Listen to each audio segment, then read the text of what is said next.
Well, welcome, gentlemen. It is so good to be with you today. I want to tell you some of the things that we're going to talk about over this next week that can be pretty challenging, but I want to let you know there is such promise and such depth that's involved in what God has for us if we'll walk out some of these principles and deal with some of these issues in our life. What I want to talk to you about is the promise that God has for us. And we'll find that God had this promised land that he had promised to the Israelites, and it was their expectation. It's what they longed for.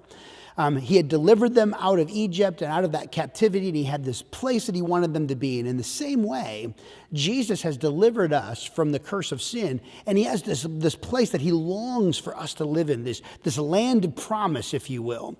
And like the children of Israel, though, I see so many men today that are kind of dreaming of the promises of God, a place where there is strength in their home, a place where relationships thrive, a place where things are in order, and where their children are happy and secure, mindful, respectful, these kind of things, where finances are not a struggle, where there's peace and contentment. I'm telling you, these promises, they are real. They can happen in your life. They're true, and they're yes and amen in God. So if they're not thriving in our lives, and our homes, and our family, then we've got to take responsibility and figure out why. 1 Corinthians 10, 6 through 10 says, "These things happened as examples for us so that we will not crave evil things as they did.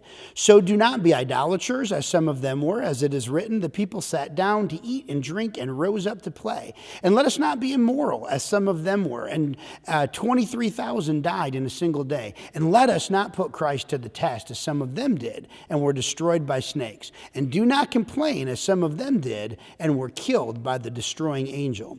There were 5 things in those verses that Paul highlighted as reasons why the Israelites did not enter those promises.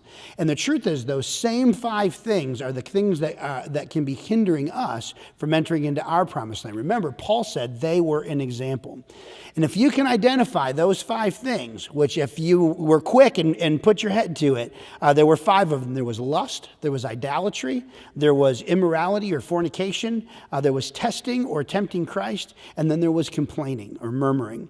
These are the thieves of God's promises in our lives. And over the next few days, we'll talk about how to fix those and deal with them in our life. Sound good? I'm looking forward to seeing you next time.